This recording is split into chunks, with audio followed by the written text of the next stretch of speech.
नमस्कार, मैं हूं आपके साथ रुचिका राज। आज शारदीय नवरात्र का 5वां दिन है और ये दिन मां दुर्गा के 5वें स्वरूप देवी स्कंद माता को समर्पित है।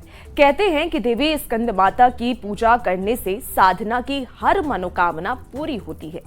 बिहार झारखंड में ऐसे ही कुछ मंदिर हैं जहां मां की आराधना करने से हर मनोकामना पूरी होती है। आज हम आपको लिए चलते हैं उसी मंदिर में कुछ ऐसे ही रहस्यमय मंदिरों की कहानी, जिसके बारे में जानकर आप भी हैरान रह जाएंगे। तो चलिए देखते हैं अद्भुत मंदिरों की चमत्कार की कहानी।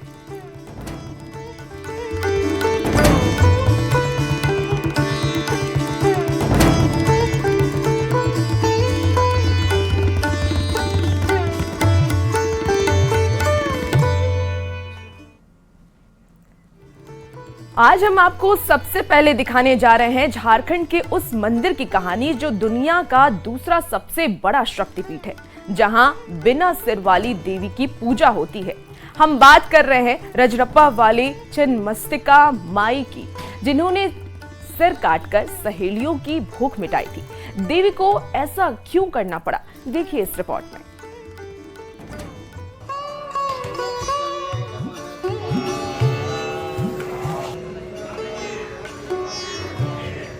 रामगढ़ से 28 किलोमीटर दूर भैरवी और दामोदर नदियों के संगम पर स्थित इस भव्य मंदिर को मां छिन्नमस्तिका का स्थान माना जाता है। देवी मां का ये मंदिर दुनिया का दूसरा सबसे बड़ा शक्तिपीठ माना जाता है। शक्ति का प्राचीन और मजबूत स्रोत कहे जाने वाला यही वो स्थान है जहां मां ने अपना सिर काटकर सहेलियों की भूख मिटाई थी। इस मंदिर में बिना सिर वाली देवी की पूजा होती है। ये लोगों की आस्था का धरोहर है। आम दिनों में यहाँ काफी भीड़ होती है, पर नवरात्र के समय लाखों की संख्या में लोग बिहार, झारखंड और बंगाल समेत देश भर से आते हैं। अभी मंदिर पूरा सज रहा है। इस नवरात्र में बहुत सारा लोग बहुत दूर दूर से अपने मन्नत मांगने आते हैं और बहुत आदमी को मन्नत पूरा भी हो जाता है, उसके लिए भी पूजा करने के लिए आते हैं। हम हर साल आते हैं, यहाँ जो भी आते हैं मनोकामना पूर्ण हो जाता है सबको। हर बार हाँ, हर साल आते हैं, श्रद्धापूर्वक के साथ हो जाता है सब चीज मनोकामना सबका। मां छिन्नमस्तिका के दरबार से आज तक कोई निराश नहीं लौटा है। रजरप्पा मंदिर की कला और वास्तुकला असम के प्रसिद्ध कामाख्या मंदिर के समान है। यहाँ महाकाली मंदिर के अलावा कई देवताओं और देवी देवताओं के भी मंदिर हैं।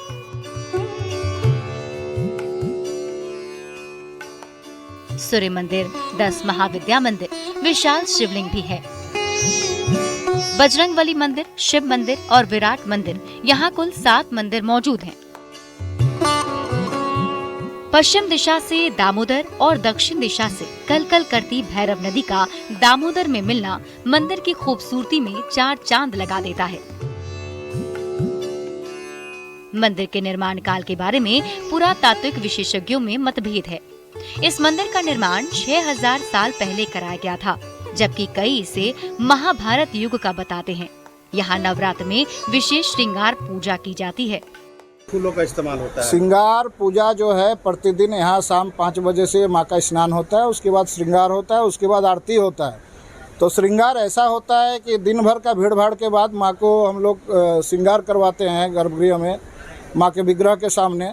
तो बहुत अच्छा होता है, मनोरम दृश्य होता है और श्रद्धालुओं को शांति मिलती है। मंदिर के उत्तरी दीवार के साथ रखे एक शिलाखंड पर दक्षिण की ओर मुख किए मां छिन्नमस्तिका का दिव्य रूप अंकित है। मां छिन्नमस्तिका के अगल बगल डाकिनी और शाकिनी खड़ी हैं, जिन्हें वो रक्तपान करा रही हैं। गले से रक्त की 3 धाराएं बह रही हैं। मंदिर का मुख्य द्वार पूरब मुखी है। इसके दक्षिण में एक सुंदर निकेतन है, जिसके पूर्व में भैरवी नदी के तट पर एक बरामदा है। इसके पश्चिम भाग में भंडार गृह है। रुद्र भैरव के मंदिर के नजदीक एक कुंड है। नदियों के संगम के बीच एक पापनाशिनी कुंड भी है। कहते हैं यहाँ रोगग्रस्त भक्तों को रोग मुक्त कर नए जीवन का संचार होता है। आप देख सकते हैं पीछे जो दामोदर और भैरवी का जो संगम है, वो दामोदर भैरवी संगम में दामोदर नीचे है और भैरवी ऊपर में है। अच्छा पुरुष नीचे है और प्रकृति ऊपर में है। अच्छा, ठीक है, मतलब उल्टा पुरुष है। हाँ, दामोदर पुरुष है आप भैरवी और भैरवी प्रकृति है, मतलब स्त्री। हाँ, स्त्री है। तो वो ये ऊपर है, वो नीचे है। वो नीचे है। अच्छा ये उल्टा रति मुद्रा में है। अच्छा अच्छा। रति मुद्रा में पुरुष ऊपर में रहता है और स्त्री नीचे रहता है, लेकिन यहाँ उल्टा रति मुद्रा में है। मतलब माँ दिखा दिए हैं कि अगर वो चाहेंगे तो सृष्टि को वो बंद भी कर सकते हैं। मंदिर की ओर मुंडन कुंड है। मंदिर के सामने बलि का स्थान है, जहां प्रतिदिन औसतन 100 से 200 बकरों की बलि चढ़ाई जाती है। मान्यता है कि बकरे की बलि देने से मां खुश होती हैं। हालांकि यहाँ बकरे के साथ साथ नारियल बलि देने की भी प्रथा है। मान्यता है कि रजरप्पा ऐसा अकेला सिद्धपीठ है जहां पूरे देश के अन्य सिद्धपीठ से अधिक बलि दी जाती है। खासियत ये है कि जहां बलि दी जाती है वहां रक्त से पटे होने के बावजूद माता की शक्ति के कारण कभी भी मक्खी नहीं लगती। यहाँ बलि देने की परंपरा आदिकाल से चली आ रही है। पहले भक्त अपने शरीर का रक्त देते थे, उसके जगह में सारे लोग सक्षम नहीं है तो लोग बलि देने की प्रथा आदि युग से चले आ रहा है। बलि की प्रथा है, तो बलि की प्रथा हर शक्ति देवी में बलि की प्रथा चलते आ रहा है, इसलिए बलि होती है। बहुत सिद्ध पीठ मंदिर है, बहुत प्रसिद्ध मंदिर है और प्राचीन मंदिर है। यहाँ सभी का मनोकामना पूर्ण होती है। अष्ट मंदिर में मां के 8 स्वरूप स्थापित हैं। यहाँ के पुजारी दुर्गा दत्त पांडे बताते हैं कि आदिकाल में यहाँ मेधा ऋषि का आश्रम था। मेधा ऋषि के सानिध्य में राजा सूरज ने महामाया भगवती की तपस्या की थी। राजा जब गृह की ओर वापस जाने लगे तो मेधा ऋषि के मार्गदर्शन में महामाया मां छिन्नमस्तिका की प्रतिष्ठा हुई। लोगों की ऐसी धारणा है कि आदिकाल में यहाँ मेधा ऋषि का आश्रम था। मेधा ऋषि के आश्रम में राजा सूरत और समाधि नामक वैश्य आए थे।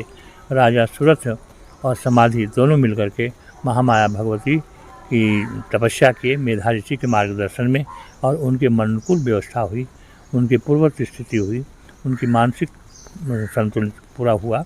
इस वजह से जब यहाँ से अपने घर वापस होने लगे, अपने घर गृहस्थी को वापस जाने के पूर्व मेधा ऋषि के मार्गदर्शन में महामाया मां छिन्नमस्तिका का प्रतिष्ठा कर गए, जो छिन्नमस्तिका के नाम से जानी जाती है। पौराणिक कथा के अनुसार एक बार मां भगवती अपनी सहेलियां जया और विजया के साथ मंदाकिनी नदी में स्नान करने गई थी, जहां स्नान करने के बाद भूख से उनका शरीर काला पड़ गया। दोनों सहेलियां भोजन मांगने लगी। इस पर मां भगवती ने उनसे कुछ देर रुकने को कहा, लेकिन उनकी सहेलियां भूख से तड़पने लगी। सहेलियों का तड़प उनसे देखा नहीं गया और उनकी भूख मिटाने के लिए मां ने अपना सिर काट लिया। कटा सिर देवी के हाथों में आ गिरा और गले से खून की 3 धाराएं निकली। मां खून की 2 धाराओं को अपनी सहेलियों की ओर प्रवाहित करने लगी। तभी से ये छिन्नमस्तिका कही जाने लगी, जिनका सिर छिन्न दिखाई देता है। शारदीय नवरात्रा होता है, चैत्री नवरात्रा होता है और 2 गुप्त नवरात्रि होता है। ये शारदीय नवरात्रा है, आश्विन महीना में शारदीय नवरात्रा है। शारदीय नवरात्रा में माँ चंडी का जो सप्तशती पाठ होता है, हवन यज्ञ होता है, माँ का श्रृंगार किया जाता है, विशेष श्रृंगार होता है। मंदिर को भी भव्य तरीके से सजाया जाता है और भंडारा का भी आयोजन किया जाता है। विशेष भोग प्रसाद और महाप्रसाद का भी व्यवस्था है। यहाँ माँ छिन्नमस्तिका मंदिर में सिद्धिदात्री है माँ छिन्नमस्तिका। इनका पूजा करने से जो भी मनोकामना लेके आएंगे वो पूरा होता है। तो आपने सुना कि इनकी पूजा करने से जो भी मनोकामना होती है पूरी हो जाती है। और सर्दी नवरात्र में देश के कोने कोने से श्रद्धालु और साधक यहाँ पहुँचते हैं और यहाँ आकर के पूजा अर्चना करते हैं। इस मंदिर में कई लोग सिद्धि प्राप्ति के लिए भी पहुँचते हैं। ऐसा माना जाता है कि वो व्यक्ति जो माता छिन्नमस्तिका को पवित्र दिल से पूरी तरह खुद को समर्पित करता है, उसकी सारी इच्छाएं देवी पूरी करती हैं। तीर्थ स्थल के अलावा इसे पर्यटन स्थल के रूप में भी विकसित किया जा रहा है। रामगढ़ संवाददाता जावेद खान के साथ ब्यूरो रिपोर्ट न्यूज़ 18।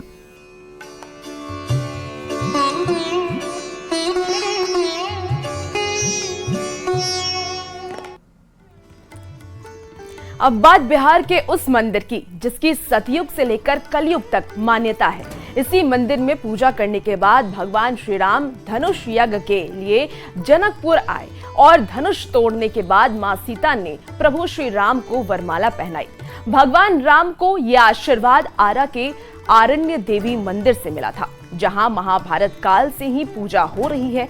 आरा के लोग मां आरण्य देवी को अधिष्ठात्री क्यों मानते हैं, क्या है शहर के नाम के पीछे की कहानी, देखिए इस रिपोर्ट के जरिए।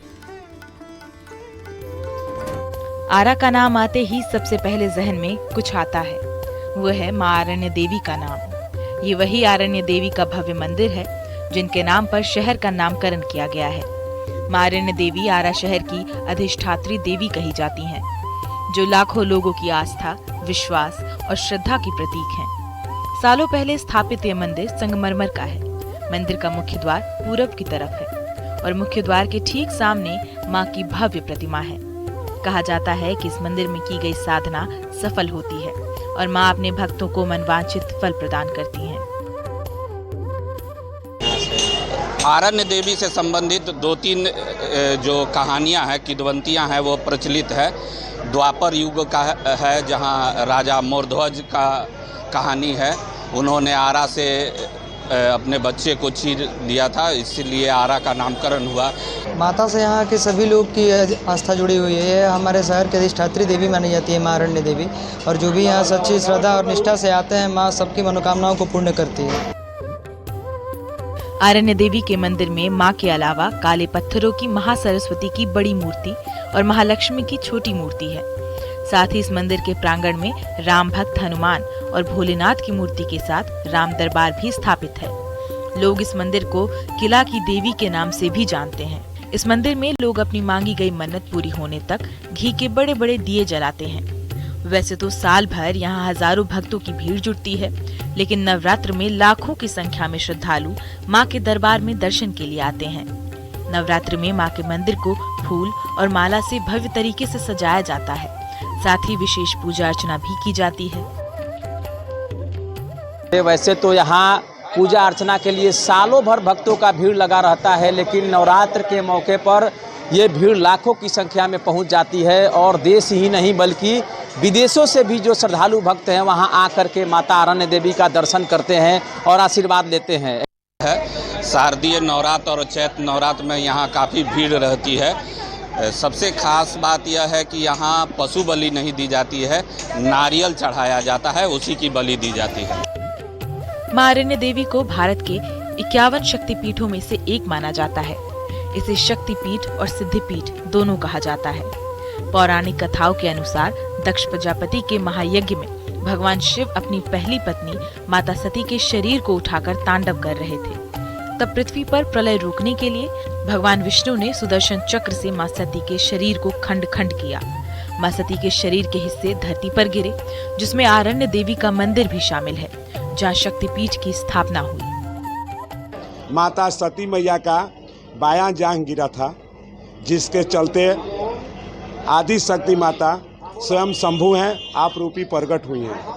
इतिहास है कि माता सतयुग से भी पहले से हैं। आप सुने होंगे कि माता सती का जब विष्णु भगवान के सुदर्शन चक्र से जब उनका शरीर खंडित हुआ था, तो माँ का बायां जांघ यहाँ पर गिरा था। तब से वो माता जो है शक्तिपीठ में आता है। उसके बाद फिर जब धर्मराज युधिष्ठिर अज्ञातवास में जब यहाँ पर आए थे राजा विराट के घर जाने के लिए, तब उनको माँ ने स्वप्न दिया था कि हमारी एक और मूर्ति की स्थापना करिए। तब वो मां आरण्य देवी की स्थापना यहाँ पर किए थे। इस मंदिर से जुड़ी एक और कहानी भी है, वो ये कि ताड़का वध के बाद भगवान राम अपने गुरु विश्वामित्र और छोटे भाई लक्ष्मण के साथ बक्सर से सीता स्वयंवर के लिए मिथिला जा रहे थे। जनकपुर धनुष यज्ञ के लिए जाने के दौरान आरा से गुजरते समय उन्होंने इस मंदिर में पूजा अर्चना की थी। इसके बाद ही वो सोन नदी को पार कर पाए थे। जी, मर्यादा पुरुषोत्तम राम भी यहाँ पर आए हैं। जब विश्वामित्र जी के यहाँ पर जा रहे थे, तब यहाँ पे माँ का दर्शन करके गए थे, तो वो धनुष युग में विजय प्राप्त किए थे। त्रेता युग में भगवान राम सोनभद्र नदी पार कर इसी रास्ते से गए थे। उस समय भी वो मां आरण्य देवी की पूजा किए थे। आरा को शोध संगम क्षेत्र के नाम से भी जाना जाता है। त्रिपुरा रहस्य और मत्स्य पुराणों में भी इसका जिक्र है। कहते हैं इस मंदिर में चारों ओर गंगा और सोन के संगम किनारे पहले आरण्य वन था। पांडव वनवास के क्रम में आरा में भी ठहरे थे। मान्यताओं के अनुसार वनवास के दौरान पांडव ने भी यहाँ देवी की पूजा अर्चना की। यहीं पर देवी ने प्रकट होकर उन्हें वरदान भी दिया था। माँ ने युधिष्ठिर को स्वप्न में संकेत दिया कि वो आरण्य देवी की प्रतिमा स्थापित करें। तब धर्मराज युधिष्ठिर ने यहाँ माँ आरण्य देवी की प्रतिमा स्थापित की थी। माता आरण्य देवी माता हुई, जो कि द्वापर युग से लेकर त्रेता तक धर्मराज युधिष्ठिर द्वारा स्थापना की हुई। प्रभु श्री राम भी त्रेता में आए थे। धनु यज्ञ, माता जी के दर्शन करके ही धनु यज्ञ स्वयंवर में यहाँ से गए और माता जानकी का प्राप्त किया। आरा शहर की अधिष्ठात्री देवी माता आरण्य देवी के मंदिर में, ये वही आरण्य देवी माता का मंदिर है जिसका इतिहास हजारों वर्ष पुराना है। जब द्वापर और त्रेता युग में धनुष यज्ञ में जाते समय मर्यादा पुरुषोत्तम श्री राम ने माता की पूजा अर्चना की थी। वहीं अज्ञातवास के दौरान युधिष्ठिर ने भी माता की पूजा कर आशीर्वाद लिए थे। वैसे कहते हैं द्वापर युग में स्थान पर राजा मयूरध्वज राज करते थे। इनके शासन काल में भगवान श्री कृष्ण पांडुपुत्र अर्जुन के साथ यहाँ आए थे। श्री कृष्ण ने राजा के दान की परीक्षा लेते हुए अपने सिंह के भोजन के लिए राजा से उसके पुत्र के दाहिने अंग का मांस मांगा। जब राजा और रानी मांस के लिए अपने पुत्र को आरा से चीरने लगे तो देवी प्रकट होकर सामने आई और उन्हें दर्शन दिए। तब से शहर का नाम आरा रखा गया। और आरा का नाम माता आरण्य देवी के नाम पे ही आरा का नाम पड़ा है, पर आरण्य वन था जिससे माता का जुड़ा हुआ ये है। माँ आरण्य देवी की शक्ति चारों तरफ फैली है। कहा जाता है कि माँ के दरबार से कोई खाली नहीं जाता। नवरात्र के समय देश विदेश से काफी संख्या में लोग यहाँ पूजा पाठ के लिए आते हैं। मनोकामना पूरी होने पर माता का श्रृंगार भी करवाते हैं।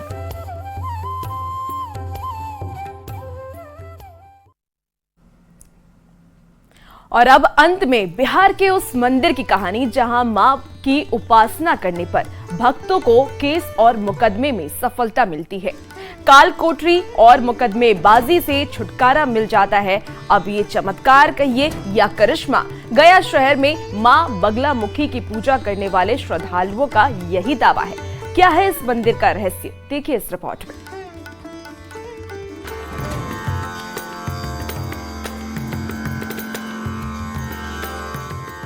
गया शहर में महारानी रोड पर बना ये भव्य देवी स्थान बगलामुखी मंदिर के नाम से मशहूर है।